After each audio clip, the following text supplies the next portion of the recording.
Hey everybody, welcome back. It's episode 3 of Audacity, the VeloCityOKC show. My name is Nate Fisher. I'm the Director of Communications here at the Greater OKC Chamber. And I'm Kaylee Terracina, Senior Marketing Manager here at the Chamber. And we're glad you're joining us again for this 3rd episode of Absolutely. Audacity. Yeah, if this is your first time, welcome. We're so glad you're here. You can see all of our archives at VeloCityOKC.com/Audacity. So all of the episodes you've missed will be right there for you to go and enjoy. And if you're returning, thank you so much for your support. We appreciate it. We hope that while you're here, you'll give us a rating, give us a review, and help other people find this podcast as well. So what do we have in store for today's episode? We have a lot of great things on the agenda. First, we're going to talk about the new stuff that we've experienced here in Oklahoma City. We are going to mourn together about Westbrook leaving us. We're going to hit... We'd be remiss if we didn't talk about it. We have to. It's the biggest thing that all Oklahoma City residents are dealing with right now. So got to go through some group therapy. It's going to be fun. We also are going to talk a little bit about Yale Theater, about Tower Theater, and we're going to talk about the relaunch of the Better Life website, which we just did a few weeks ago. So Very cool. A lot of great things in store on the show today. So let's get started. Nate, tell me, what are some of the new things that you have found in Oklahoma City the past week or two? Well, it's been interesting. We've talked a little bit before about my affinity for pastries, baked goods, That's true. Sweets kind of in general, that sort Kind of of thing. wondering if you have a problem, but go on. Well, perhaps. So one of my kicks that I've been on lately is cookies. Okay, I can support this fully. Yeah, so I've kind of gotten into the habit of, on my way home, maybe stopping at a few places here or there to get some cookies and trying some different cookies. So what's your favorite spot right now? Well, right now I have to say La Baguette and Deep Deuce. It's kind of Okay. on my way home from the office. You know, I just walk by there and they've got a really good snickerdoodle. Oh. They've got a really, really good, like, big chocolate chip cookie, if that's kind of your jam. Okay, yeah, I'm some into oatmeal it. raisin, some really, really good stuff. But Yeah. they're not the only great cookie in town, as we've discussed. That's true. So my personal favorite is Cafe 7. They are just 7's a very great. dense cookie, kind of more Chamber like member. a muffin almost in Yeah. the shape, and a little bit underdone in the center, which for me is the mark of a really That's good key. cookie to enjoy. And there are a lot of great toppings and combinations of flavors. So really Yeah. unique. Definitely check them out. You gotta have that. The other place that I like here in town is Iravali. So Of that's course. a little coffee shop in Devon Tower. They do their own gelato there, and in addition to a lot of really good baked goods. So we've talked And great coffee drinks as well if you're a Great coffee coffee drinker. drinks, I'm a big yeah. fan of that place. We've talked before about my affinity for cinnamon rolls. So they've got really good cinnamon rolls there too, but they also have really good cookies and some different types of some absolutely. other pastries and things. So Iravali is a good place to And we check out, can't too. forget Ingrid's. I mean, they're Ingrid's. such a classic for Oh. any kind of baked good and German food, of course. So Absolutely, you have to yeah. hit those up. I mean, so delicious. Yes, yeah. Ingrid's is great. The Saturday brunch, legendary. And when people are dancing, live music. Live music, dancing. It's so charming. Yeah, I you gotta can't check handle that place. out. It's so good. Yeah, it's great. It's awesome. So the other thing that we wanted to talk about today is you may have noticed that we've been graced with the presence of some Sonic items, right? So I don't know if you guys have seen, but recently Sonic has brought out a new line of Mocktail Slushes. That's right. You don't need the alcohol for the fun, kids. That's right. It's gonna be All the awesome. calories, none of the buzz. That's what you get with the mocktails, but that's cool. So we wanted to taste test these on camera or on audio, I guess. So it'll be riveting for all of you listening. Yeah, all of you that are listening. This is We're gonna be a gonna great experience We'll for do you our guys. best, really, to keep kind of the mouth sounds to a minimum because that's disgusting. But yeah. So I wanted to read a little bit from Sonic's press release about these 3 new flavors. So the star of the show, and this is what's really interesting about this, honestly. The star of the show is the Reaper Spicy Margarita. Reaper sounds scary. I feel like I should be alarmed. I haven't tasted this before. I'm a little nervous. It's named for a reason. So. This classic margarita flavor, infused with the flavor of one of the world's hottest chili peppers, the Carolina Reaper, in icy slush form, will test even the highest of heat tolerances. Oh boy. The Carolina Reaper peppers promise to really spice things up, so those who are sensitive to spice should keep water close. I don't have any water close. I'm nervous. Well, we're just we'll have to get through it together, yeah. So to cool things off, the strawberry daiquiri is a refreshing combination of real strawberries and sweet coconut flavor, while the pina colada is a tropical blend of sweet coconut flavor and pineapple flavor, all right. each blended into an icy cold Sonic slush. And we have a quote here, "With Mocktail Slushes, we captured that summertime mocktail state of mind, combining tropical flavors with our icy cold slush so you can enjoy vacation vibes from the comfort of your car." Perfect. Yeah. Okay, well, So great job. And I don't know about you guys now, whenever you might see Sonic cups kind of slightly out of context in a sort of slightly out of context situation, you might think. There's probably alcohol in there. Yeah, there's some surreptitious imbibition going on. Unfortunately, there is no alcohol in these, but apparently we don't need it. So I'm excited to give this a try. That's right. So which one do we want to try first? Well, let's try the Reaper last, I'd say. Okay, I think that's a good idea. So maybe let's try the strawberry daiquiri. Okay. And let's see what happens with this. Okay, this is good. Okay. Yeah, that's pretty. What's interesting about this is that, that is tasty. So I'll have a link to this article in the show notes, but about a year ago, we did a neat little thing where we did taste testing with some different Sonic Slushes, and we kind of did it like a wine tasting. And so people gave their flavor notes and what the nose was like. And what to pair it with, most importantly, so what Sonic menu item. Exactly. So yeah, we set it up with different food items at Sonic that you could pair these with. So we'll have a link to that in the show notes, but that sort of inspired us. So what are the things that you're getting from this? What might go well with this? I'm definitely not a connoisseur of anything, but this is freaking delicious. This would go well with a day at the pool, honestly. Like, I just want to be at the pool drinking this, enjoying myself, reading a nice magazine. But if I had to choose, I'm always going to pick mozzarella sticks at Sonic, so I'll just pair them right with this. Yeah. Sounds great to me. I know this is supposed to be a mocktail, but this is just screaming for some rum. Yeah, just pour it right in there. That's neither here nor there. So. Okay. Okay, what's next on the menu? All right, so I think this next one we should taste is going to be the Pina Colada. Is that this middle one here? This is the middle one, yeah. Should have written that on here. It's a little more subtle than the strawberry. The coconut really pops in this one. It does, yeah. Maybe a little bit more than you might be expecting, which is not a bad thing. It's definitely tasty. Again, a little bit of rum would really, I hate to say that these are mixers. I know that you guys are using Sonic drinks for mixers anyway, so let's just drop the pretense on that bit, okay? This is happening, whether you like it or not. But yeah, that's good. That's good. Yeah. Do you have any particular menu pairings that you would go with for this one? Well, with the coconut, I think like something with a lot of kind of umami sort of texture might go well with something like this. So something in the tater tot milieu. Okay. Yeah, now we're talking. Or maybe one of the chicken sandwich. Yeah, I was thinking chicken for sure. Yeah, I really enjoy this. This is good. That would go well. Okay. I can't decide out of the two which one's my favorite. I need another. They're both really good. If you're more into sweet, I think the strawberry. Yeah, it does seem to carry a little bit more of a kick to it. But if you're a coconut connoisseur, that's an alliteration. This is really going to be your jam here. Yeah. So the Pina Colada. Okay. Now I'm a little bit nervous. They say it's spicy. Yeah. Let's see how it goes. Okay. There's definitely some heat coming through. There's some heat in the back end. That's really nice, though. This is the best one yet. This is awesome. It's kind of like the pickle slush. People were expecting a little bit. I don't know what people were expecting. I wanted it to be pickle juice. Yeah, it was not pickle juice. But it was like there was definitely the flavor of dill in there, but it was sweet like a slush should be, like you would expect. Yeah. And I think that this is sort of in the same milieu here. It's hot but it's not just. It's not an overpowering heat. Yeah. It's definitely manageable. So I was expecting a little bit more kick, but this is excellent. Like I really like this. Good job, Sonic. That's some good stuff. So yeah, thanks for bringing that out. So. Wow. Yeah. Now we have something to sip on for the rest of the podcast. There you go. And we will. So hopefully that's not too distracting. This next conversation would be a little easier with alcohol, but we have to get into it. It's Westbrook. He's no longer on the Oklahoma City Thunder. How are you, as a longtime Thunder fan, someone that has been here at the Chamber, seen the team come here, help run the campaign that brought the Thunder to Oklahoma City, that improved all of the Chesapeake Energy Arena so they could be here. Yeah. How are you dealing with this? Well, I went through 5 stages, Kaylee, I have to tell you. Now, it's not like the traditional Kubler-Ross 5 stages of grief. It was something a little bit different.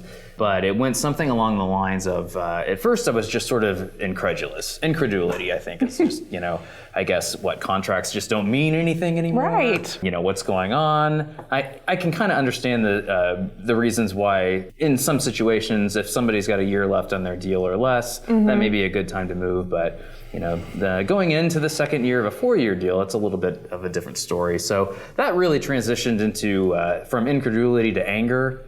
I was just pretty angry at that point. I don't blame you. Just not really sure what to think. And then after that, I sort of transitioned into dismissal. I'm just Done with the Thunder? I'm just done with No, it. Yeah, or never. basketball in general. Basketball in general. Wow. Okay. Yeah, that's bold. Yeah, but anyway, yeah, I was just sort of done with it. Now, then it really, and this especially hit after Westbrook was formally traded. Because we had an idea that it was going to happen, but then when it actually happened, really just a lot of sadness, melancholy. Yes. It was not a fun time. Not a fun time for anybody in the city, I don't think. So true. But now that we sort of transitioned from there, and we've kind of seen who is probably going to be on the squad, now I would say I'm sort of in this cautious, optimistic mode right now. We're not really sure what's going to happen, but as it stands right now, I think we actually might have a competitive team in some regards. And you know what? It's a little bit. It could be fun as a fan to not have a whole lot of expectations going into the season. Absolutely. And dealing with sort of the ups and downs and the possible frustrations that you might feel when things aren't going the way that you think that they should go and that sort of thing. So, and of course we still have Steven Adams. I am a huge Steven Adams fan. Big fan. I am too, and I have personal reasons for this. But I'm definitely glad that Steven Adams is still on the squad. So. And what are your personal reasons? Well, I don't know if you have noticed, but I have been working on a Steven Adams Halloween costume for months. Okay. This doesn't just pop out, people. Okay, this requires. This is dedication. This is like method acting. Exactly. Like you're really going deep. Yeah, like playing the pickup games at the park. Those of you shooting hoops, like really going into it. I'm calling everyone mate all the time. Those of you that are listening to this and not watching the video, not seeing the video your version, face.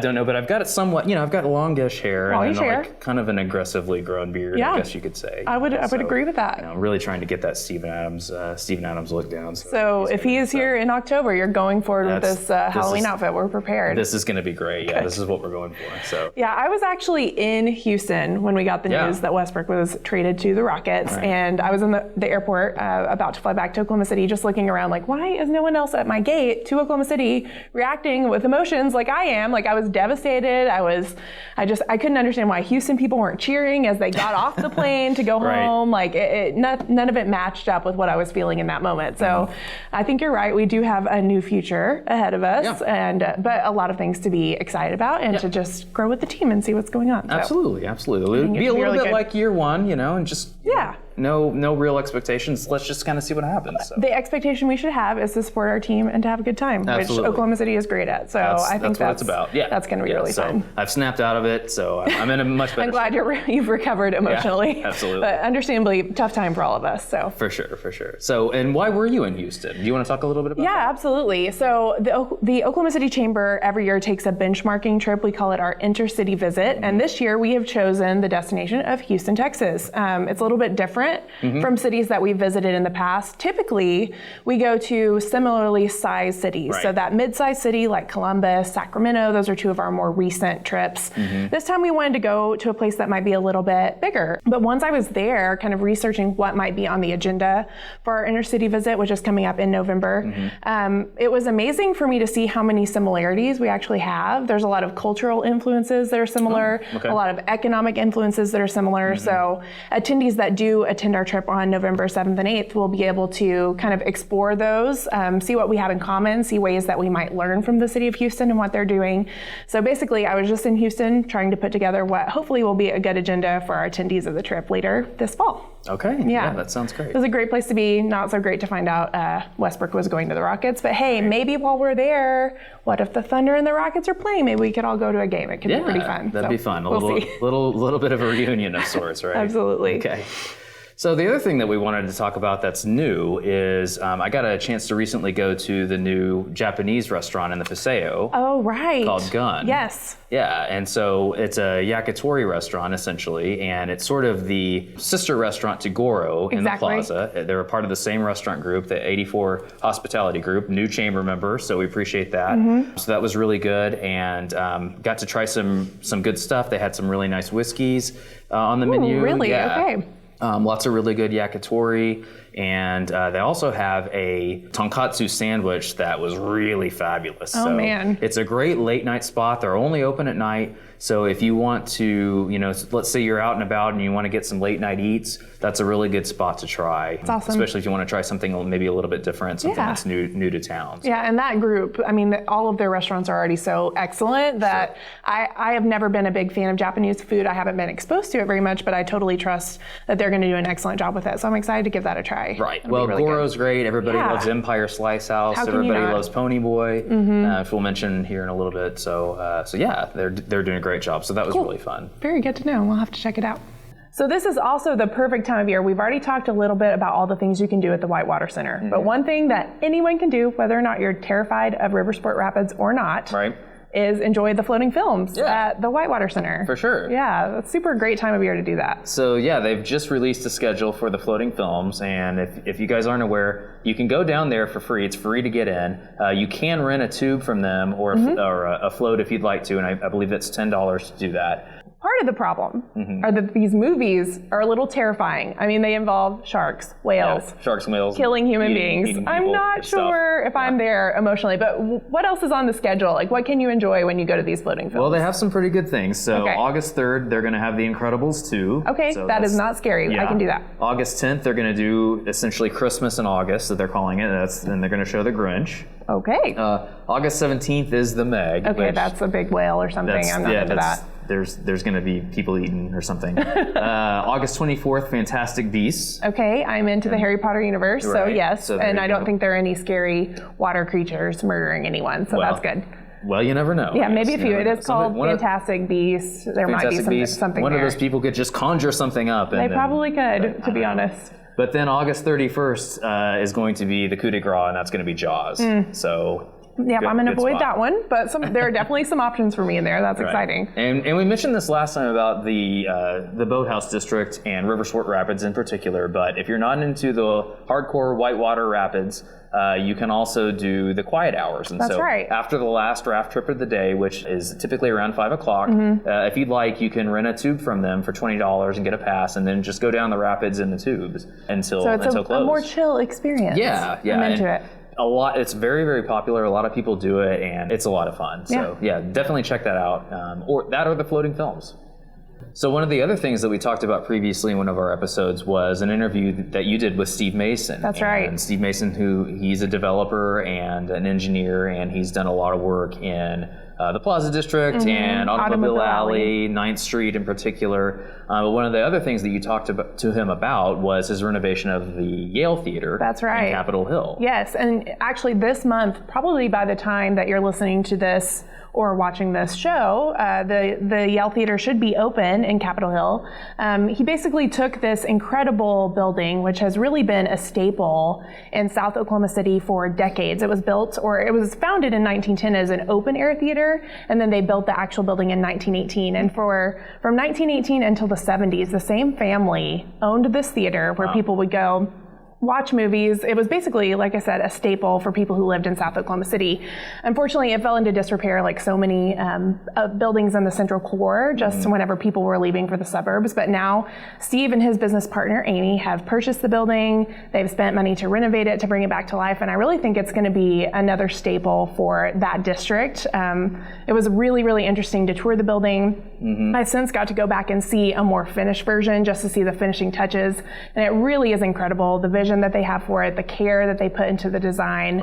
And I think it's going to be a showpiece for Capitol Hill and for Oklahoma City, quite frankly. Yeah. Well, what's cool about it too is that I think just driving by, you can kind of see the care that's been put into the exterior, but really the interior pieces of the renovation are really spectacular. They really respected the Art Deco kind of vibe that the original building had when they renovated it later. So you can see those touch points throughout, and it really is a beautiful showpiece. I think they have some really incredible uses planned for it for the community. They plan on bringing in live music. They're going to host events. So I think it's going to be a really cool addition. Yeah. Well, it was another great piece, and so we'll have a link to that in the show notes. But kind of the second part of that Q&A with Steve Mason, where they're talking more exclusively about the Yale Theater, so something that a lot of people are interested in, but it's very, very cool. So be sure to check that out.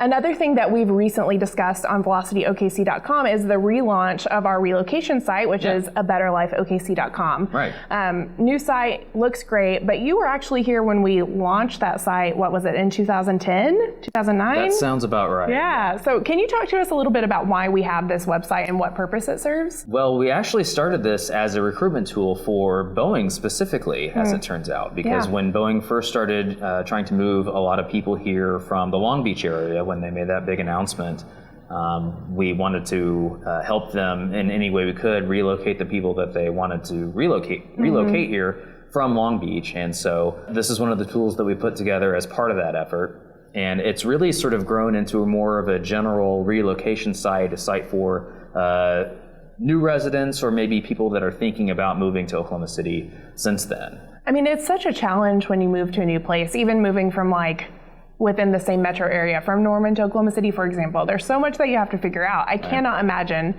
how that is magnified when you're moving from a place like California to Oklahoma City or any other state, really. So it's good that we have this resource available for sure. Yeah. One of my favorite parts about the website is the blog, which we launched a few years after the original website launch. So we do a weekly blog every Tuesday. It's kind of meant to be, if you have just moved to Oklahoma City, it will walk you through your first year. It'll tell you what's going on in the community, how to get plugged in. And things that you may need, practical things like how to, set up your electricity and all of that kind of fun stuff, how to register to vote, things that you need to vote, get your card know. Tag changed, that exactly. Sort of things that are really practical that you need to know when you move to a new place for the first time. Yeah. In addition to a lot of fun stuff. So. Yeah, and the redesign of the site, I think, really does the purpose of the site justice. It's beautiful. I think a lot of companies will be able to use it if they are recruiting employees to the Oklahoma City area. Right. So I'm excited to see how that grows and changes. One of the new features that we added that I really like, we have some Q&As with people who've actually relocated from other communities. So I think when you're in a new community, it's so hard to figure out how you can find your place. It's hard to figure out if you're going to fit in there. And we were able to select people from different backgrounds who have moved to Oklahoma City from different places and kind of get their experience. And it was really interesting, as someone who's lived in Oklahoma City for more than a decade, it's interesting to see what their experience is like. And I really appreciated some of the words that they had to say about living here. Hear that different point of view. Oh, absolutely. And so many of them said that their favorite thing about Oklahoma City is the people, how kind everything is, how fast everything's growing, all the amenities that we're adding. So a lot of the things that I appreciate as a longtime resident are things that they're recognizing as well, it's pretty exciting. Yeah. Well, you guys did a great job with it, and I can say that because I had nothing to do with it, but they really did a fabulous job with the redesign and some new functionality in terms of some job search functions and some other things. So there's some new content on there, so be sure to check that out. We'll have a link to that in the show notes as well. But if you know anybody that's been thinking about relocating, that's a great resource to pass along to them, as well as VeloCityOKC.com. We think that those two sites really kind of go together and can really help somebody, especially if you're thinking about moving or are new in town, really get you integrated into the community pretty fast. Absolutely. So speaking of cool things, we're going to leave you today with a little bit of an interview that we got to do with Chad Whitehead from the Tower Theater. Molly Fleming and I, the other day, we went over to interview him, and so Molly's going to have a really nice longer piece on VeloCityOKC.com with Chad, so be sure to watch for that. We're going to have a video portion of that as well as a text portion, a Q&A portion, but that was great to see. But he also took the time, really appreciate his time, to sit down with me and just do a quick little interview just for this podcast. So we're going to run that here at the end, but that was really cool. They got some really cool things going on there. One of the things that he talked about was they have a brand new cinema club that they just started. Very cool. So what does that entail exactly? Well, basically it's sort of like Netflix, but for live movies. So you pay $10 a month and you can go to any of their films that they show. And I don't know if you've looked at the schedule that they have at the Tower Theater here recently, but they have a lot going on. So not just the concerts and events that everybody's aware of, but they're showing a lot of really cool movies too. I saw that Star Wars is coming up. Yeah, they're going to show the Star Wars trilogy, so it's really cool. So you can start and stop at any time. So if you give it a try and you're just not going to movies that much, you're not using it that much, then you can stop whenever you want. But I just thought it was a really cool business idea. Absolutely. And films are really made to be watched in a communal experience, and that's what you get. That's the advantage that you get at the Tower Theater. Absolutely. Being able to watch it with people, not only just with their upgraded technology. They've got 7.1 surround sound, which is really cool. Yeah. And so you probably don't have that at home, but then you get to the experience of that communal viewing experience that you can get. That really is what films are made for. Absolutely. So yeah, we'll have a link to that in the show notes as well, but we're going to leave you with that. They've got some really cool things. Chad had a lot of cool things to talk about their economic impact. They've hired more than 25 people to work there. Yeah. And they're really an anchor for Uptown 23rd. I mean, all of the restaurants that have gone in around them, I think that's that's actually something that Steve mentioned when he talked about the use of Yale Theater, is that theaters activate blocks. They add restaurants, they add bars. So I think when you see a theater of that magnitude go in, it really encourages other establishments to go in as well. Right. And yeah, we've definitely seen that with Uptown 23rd. So lots of really good spots to go eat and drink around there. But yeah, that was great. So we really appreciate Chad for that. And the other thing that he mentioned was that they are beginning to host quite a lot of events. Corporate events, birthday parties, weddings, that kind of thing. I mean, if you've seen their calendar, you almost might think, when do they have time to do this kind of thing? When can you fit this into your calendar? Because they are they got a lot of shows happening. Absolutely. As everybody is probably aware. But yeah, corporate events. So think about, we don't have a Christmas party anymore, but we used to. But that would be a really great... We're not bitter about it. We're not bitter about it. But think about having an office Christmas party at the Tower Theater. Yeah. How cool would that be? That would be an absolute right time to make that decision. Something to pitch your bosses, maybe. There you go. Think about that. And invite us if you're successful. Right. Hey, it's Nate Fisher. I'm here with Chad Whitehead at the Tower Theater, and he's been gracious enough to do an interview with us that you're going to be able to check out on Velocity, including a video piece. So we'll be sure and have a link to that in the show notes here, so watch Velocity for that. But Chad, also, I wanted to thank you for taking the time to do a quick little bit for our Audacity VeloCityOKC podcast. Absolutely, man. I love Oklahoma City and I love Tower Theater, and talking about both it's what I do. Just tell us a little bit about how things are going with the Tower, and how are things been for you guys just overall since taking over the space? We took everything over in April of 2017 with the audacious goal of trying to be open by August, which was crazy. It's been a wild ride since then, but it has calmed down quite a bit, thankfully. That first year was just you do all the jobs. Right. And we've thankfully been able to hire staff since we opened, and so we're up to 27 staff members now, which is awesome for us. We're really proud of that and proud of the work that they do. And they're the reason that we've made progress as a venue in the last 2.5 years. Overall, I think the challenge is still there to be a startup in a space that's extremely competitive and extremely hard to actually be successful in. And so that challenge will always be out there. The best month you've ever had as a venue, you have to find a way to go do it again the next month. And you have very little cyclical business that you can depend on. And so every quarter, you're looking at the next quarter and trying to make it as successful as possible with the realities of the competitive marketplace. So it'll always be a long-term challenge. I don't know that I'll ever feel like we've really made it somewhere, but we are making great progress, which is exciting. Yeah, it seems like you guys have just been doing fantastic business and just doing a fantastic job booking shows and films. What I'd like to know, just kind of personally for you, what it's been like to sort of have that level of success. And I mean, you guys really do seem to kind of be wowing the Oklahoma City community with a lot of the things that you're doing here. That is humbling. The most fun is announcing shows, because you make people's day and you make someone happy. And the level of artists that we've been booking has continually gotten better, and so we're getting more of those wows, which really means a lot. Our challenge and our goal is still to go sell the tickets, because the bigger the names are, the bigger the risk involved and the more money involved, and so you really can't afford to make many mistakes when it comes to those big names. And those are also the names that people pay attention to, and so you want to make sure that they have a great show and a great experience at Tower Theater and in Oklahoma City.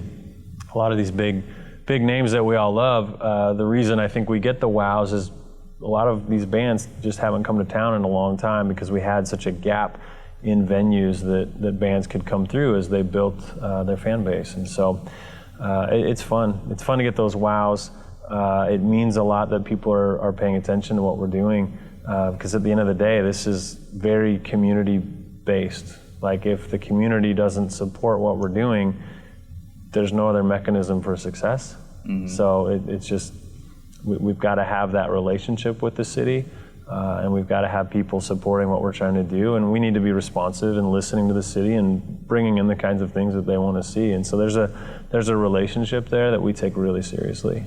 Tower Theater really commits to the value. It's really a value for us that the work that we're doing is going to raise the whole neighborhood. We think of it in those terms. We think, hey, if we're doing great work here, there's definite impact to our neighborhood, which is first and foremost for us. But then I think the more people come to appreciate a high quality concert experience that's worth the money that they spent, hopefully they're more inclined to keep doing that.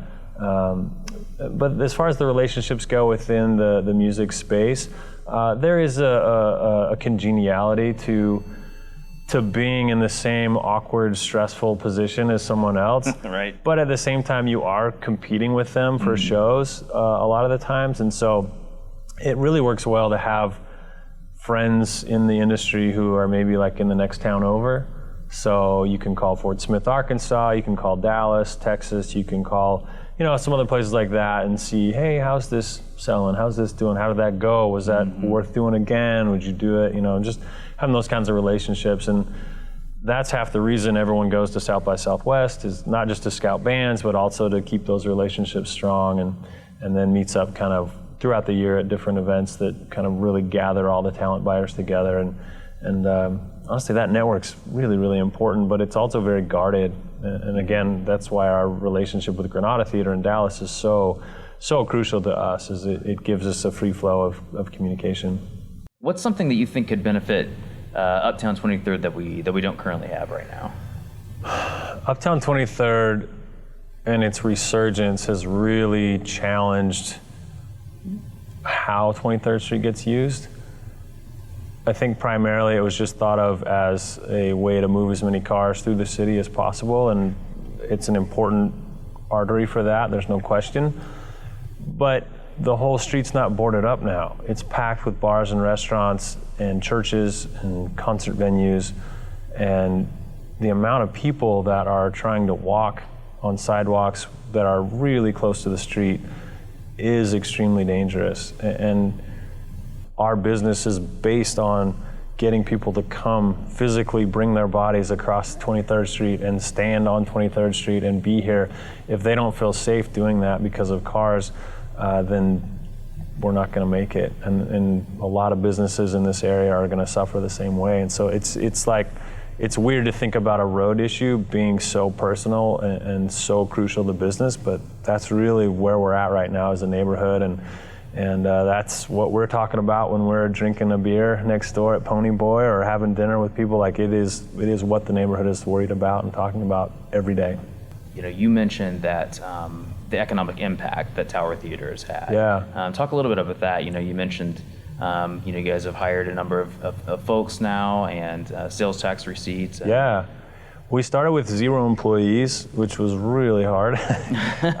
We've grown it to 27 now, which is the reason we are successful is the staff they're such hardworking people. They're incredible.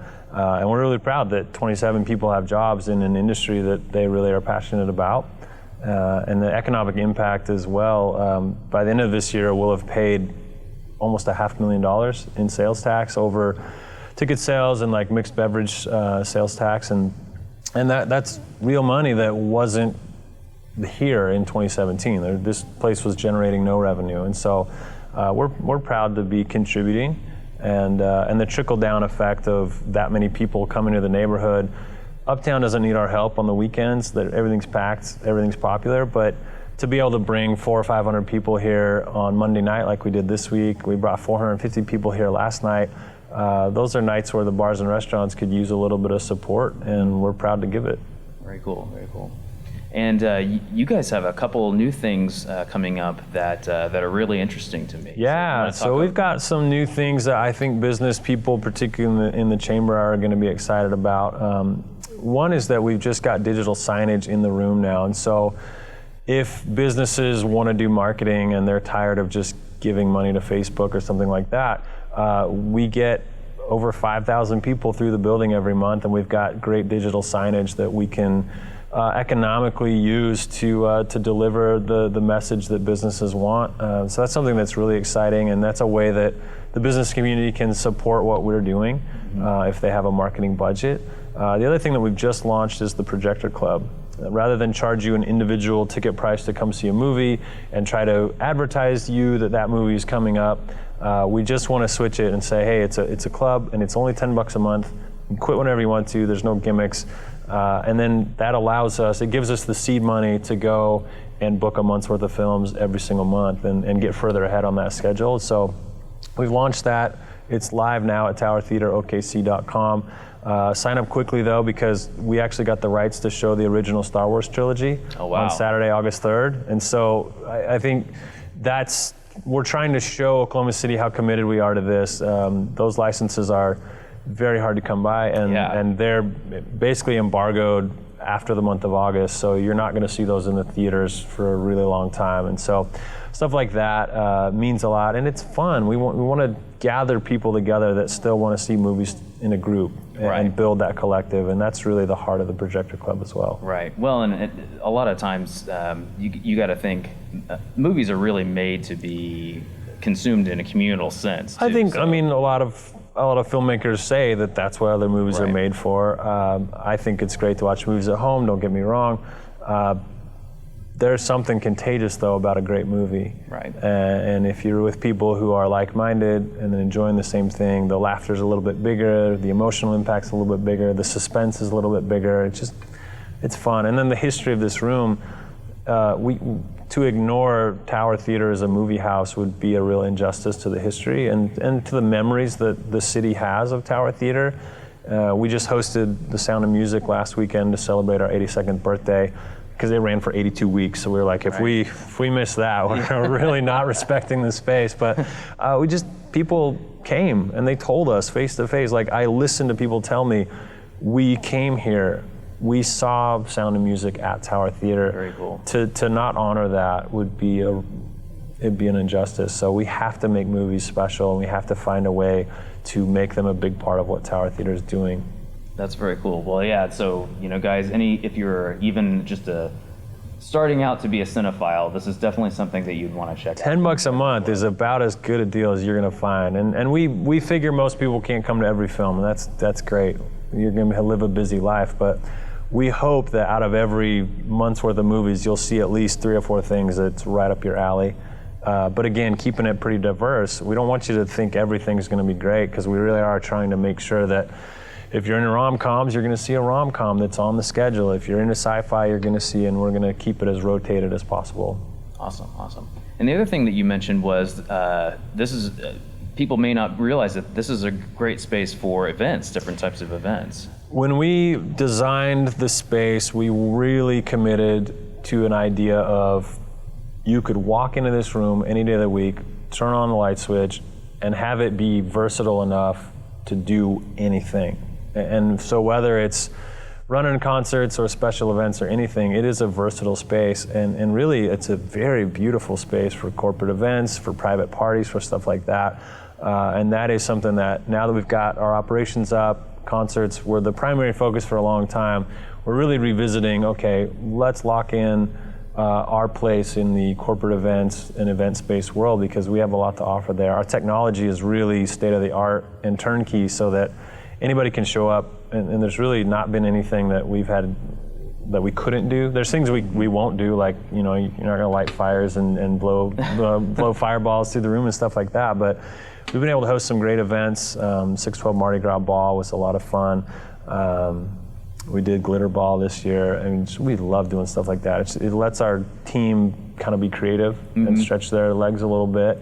And it's a great space for the city. So that's a huge part of what we're trying to do in 2020. Very cool. So yeah, if you're looking for an event space for a holiday party or a badass birthday party, something like that, don't forget about Tower Theater. We're going to be a great spot for holiday parties, because we're going to deck the whole thing out, because holiday movies were a big deal last year, and we're going to really lean into that this year. So the month of December really will be an ideal time to come in and use this space and have a great corporate party that I think, a lot of corporations and a lot of businesses, you're always trying to find somewhere different to do your corporate party. For sure. Almost nobody's done it at Tower Theater because we haven't been open that long. So we're here, and we'd love to talk shop.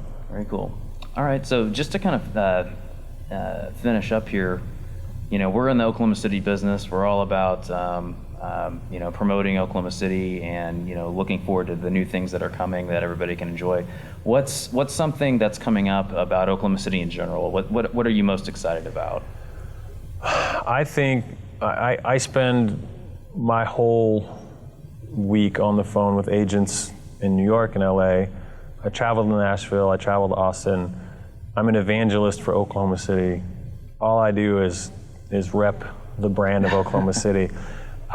What I get most excited about is the coalescence of everything that's happening right now. All the things, not all the things, so much of what people have longed for is coming to fruition right now. And you really can't compare what it was like to grow up here 15 years ago to what it's like to grow up here today. This is becoming a world-class town. It will always be a minor city in terms of size and scope, but it's a world-class minor city. And the way that things are just coming together right now with, the Thunder obviously are a huge part of Oklahoma City's resurgence, but even just rebuilding the team, that's going to be exciting. It probably a little painful for a lot of fans, but it's going to be exciting. It is. The new park's going to be exciting. The convention center, all these new businesses that are really starting to look at Oklahoma City for the first time. That's what I get excited about. And if we can take care of the infrastructure demands that the city has, and we can, really put our efforts into making sure that kids are addressed in everything that we do, this will be the best city in the world to raise a family. Awesome. And I can't wait for that. That's very cool. Yeah, we talk about it all the time. Outside of perhaps 1889, there's really never been a better time to be in Oklahoma This City. is the best time to live here, man. It's just too much fun. Very cool. It's too much fun to live here. Thank you very much, Chad. Appreciate you taking the time to be with us on the Audacity VeloCityOKC podcast. I love it. Go follow me on social media at 405Chad. Follow Tower Theater at Tower Theater OKC. Check our website, towertheaterokc.com, for more information about all this stuff. Cool, and we will definitely have all those links in the show notes. Sweet. So I think in the interview you may have heard me say that outside of the land run, perhaps there's never been a better time to be in Oklahoma City. And thinking about that a little bit further, it's probably better today than it was in the land run. Oh, yeah. We've got air conditioning. Yes, deodorant. Deodorant. You don't have to walk through animal poop whenever you're on the street. I think that's always a positive. Besides the free land, there are a lot of really, really good things about living in today's Oklahoma City versus the Oklahoma City. Yeah, I think we can all say this immediate is post-land run. a better time to live in Oklahoma City. I stand by that. That's okay. I would agree with you there. That was my mistake. So that's all we have time for today. We appreciate you guys joining us. If you have any feedback for us, you can get that to us two ways. The first and the best way really is to just email us, and that is networking@okcchamber.com. Or if you prefer social media, our social media profiles are generally OKC Chamber, and that's going to be on any of your preferred social media platforms. And while you're here, make sure that you rate and subscribe. We love to have you, and we'd love to have your feedback and positive ratings. It helps other people find the show. We appreciate it. Yeah, thanks a lot, guys, and we will see you next time.